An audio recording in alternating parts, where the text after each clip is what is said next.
Di sebuah pesantren yang terletak di pinggiran kota, kehidupan sehari-hari santriwati dipenuhi dengan rutinitas belajar, mengaji, dan beribadah. Suasana tenang dan damai di pesantren itu seringkali menjadi tempat berlindung bagi banyak orang yang mencari pengetahuan dan kedamaian. Namun, di balik ketenangan itu, ada cerita yang tak terduga, sebuah kisah yang akan mengguncang jiwa dan mengubah hidup seorang santriwati selamanya. Nadia adalah seorang santriwati yang baru berusia 16 tahun. Ia dikenal sebagai gadis yang ceria, penuh semangat, dan selalu berusaha untuk belajar dengan giat. Setiap pagi, ia bangun lebih awal untuk melaksanakan sholat tahajud, berharap agar doanya didengar dan cita-citanya terwujud. Namun, suatu malam, saat bulan purnama bersinar terang, kehidupan Nadia berubah selamanya. Malam itu, setelah selesai mengaji, Nadia merasa gelisah. Ia ingin menikmati udara malam yang sejuk dan tenang. Dengan izin pengasuh pesantren, ia keluar untuk berjalan-jalan di halaman belakang. Di sana, di bawah sinar bulan, ia merasakan kedamaian yang sulit dijelaskan. Namun, kedamaian itu tidak bertahan lama. Tiba-tiba, angin berhembus kencang, dan Nadia merasakan sesuatu yang aneh. Suara gemerisik daun dan hawa dingin membuatnya merinding. Di tengah keheningan malam, Nadia melihat sosok yang tidak biasa. Seorang pria dengan wajah tampan, namun matanya bersinar dengan cahaya yang aneh. Ia mengenakan pakaian yang tidak lazim, seolah berasal dari zaman yang berbeda. Nadia merasa terpesona, tetapi juga ketakutan. Pria itu mendekat dan tanpa sadar, Nadia terjebak dalam tatapan matanya yang dalam. "Jangan takut," suara pria itu lembut, namun ada aura misterius yang mengelilinginya. "Aku bukan manusia. Aku adalah jin." Nadia tidak bisa mempercayai apa yang didengarnya. Jin? Dalam pikirannya, jin adalah makhluk mitologi yang hanya ada dalam cerita-cerita. Namun, saat pria itu mengulurkan tangannya, Nadia merasa ada daya tarik yang kuat. Ia merasa seolah terhipnotis dan tanpa sadar ia melangkah maju. Malam itu semuanya terjadi dengan begitu cepat. Jin itu yang memperkenalkan dirinya sebagai Raka, membawa Nadia ke dunia yang tidak pernah ia bayangkan sebelumnya. Dunia yang penuh dengan keindahan dan keajaiban, tetapi juga kegelapan yang mengintai di baliknya. Raka menunjukkan padanya tempat-tempat yang menakjubkan, membuatnya merasa seperti seorang putri dalam dongeng. Namun, seiring berjalannya waktu, pesona itu mulai memudar. Nadia mulai merasakan ketidaknyamanan. Raka mulai menunjukkan sisi gelapnya. Ia meminta Nadia untuk melakukan hal-hal yang tidak ingin ia lakukan. Awalnya, Nadia menolak, tetapi Raka selalu menemukan cara untuk membujuknya. Dengan kata-kata manis dan janji-janji indah, ia berhasil membuat Nadia terjebak dalam permainannya. Suatu malam, saat bulan bersinar terang, Raka mengajak Nadia ke sebuah tempat yang terpencil.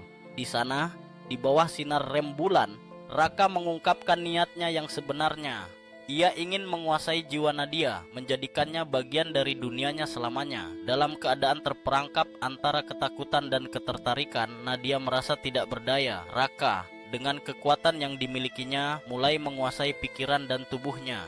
Nadia berjuang melawan, tetapi semakin ia berusaha untuk bebas, semakin kuat Raka menariknya.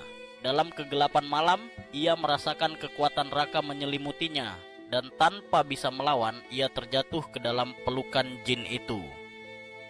Malam itu, semua harapan dan impian Nadia hancur. Ia tidak lagi merasa seperti gadis ceria yang penuh semangat. Ia merasa terjebak dalam kegelapan yang tidak pernah ia bayangkan sebelumnya. Setelah malam itu, kehidupan Nadia berubah drastis. Ia merasa terasing dari teman-temannya, dari pesantren yang selama ini ia cintai. Setiap kali ia melihat bulan purnama, ingatan akan Raka dan malam yang kelam itu menghantui pikirannya. Ia merasa tidak ada tempat lagi untuk bersembunyi. Rasa malu dan ketakutan menyelimuti dirinya, membuatnya enggan untuk berbicara dengan siapapun. Di tengah kesedihan dan keputusasaannya, Nadia menemukan kekuatan dalam diri sendiri. Ia mulai menulis diari, mencurahkan semua perasaannya ke dalam kata-kata. Dalam tulisannya, ia menceritakan segala yang terjadi, berharap suatu saat ia bisa membagikan kisahnya kepada dunia. Ia ingin agar orang lain tahu bahwa meskipun terjebak dalam kegelapan, masih ada harapan untuk bangkit kembali. Hari demi hari berlalu, dan Nadia berusaha untuk menemukan kembali jati dirinya.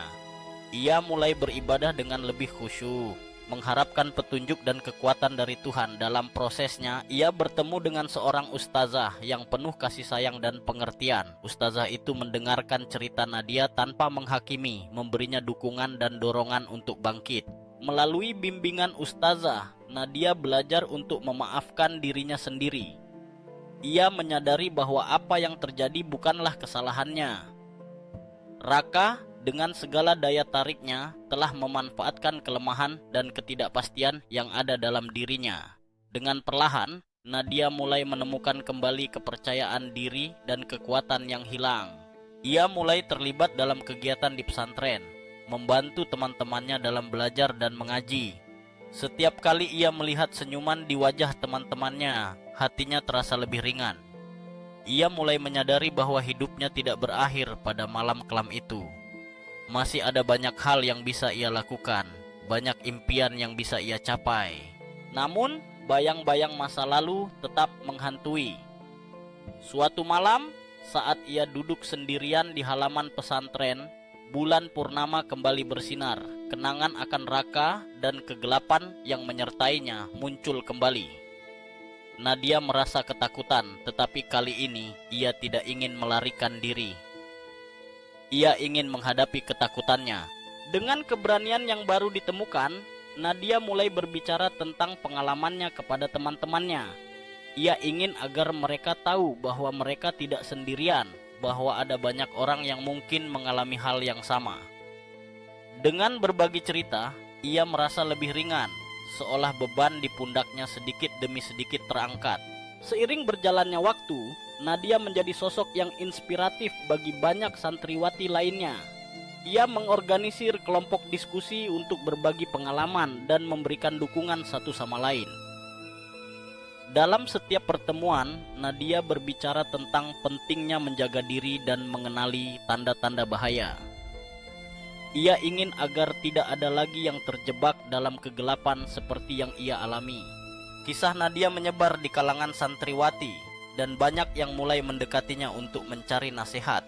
Ia merasa bangga bisa membantu orang lain, dan dalam prosesnya, ia juga menemukan jalan untuk menyembuhkan dirinya sendiri. Dengan setiap cerita yang dibagikannya, Nadia semakin kuat, semakin berani, dan semakin dekat dengan jati dirinya yang sebenarnya. Di suatu malam, saat ia berdiri di depan cermin, Nadia melihat refleksi dirinya yang baru. Ia tidak lagi melihat gadis yang lemah dan ketakutan. Ia melihat seorang wanita muda yang penuh kekuatan dan harapan. Ia menyadari bahwa meskipun ia pernah terjebak dalam kegelapan, ia telah menemukan jalan untuk kembali ke cahaya. Dengan tekad yang kuat, Nadia memutuskan untuk melanjutkan pendidikannya. Ia ingin menjadi seorang psikolog, membantu mereka yang mengalami trauma dan kesedihan seperti yang pernah ia alami. Ia ingin memastikan bahwa tidak ada lagi santriwati yang merasa sendirian dalam perjuangan mereka. Kisah Nadia adalah kisah tentang perjuangan, harapan, dan penemuan diri. Dalam kegelapan, ia menemukan cahaya, dan dalam kesedihan, ia menemukan kekuatan. Ia adalah contoh nyata bahwa meskipun hidup bisa sangat sulit, selalu ada jalan untuk bangkit kembali. Dan di atas segalanya, ia belajar bahwa cinta dan dukungan dari orang-orang terkasih adalah hal yang paling berharga dalam hidup ini.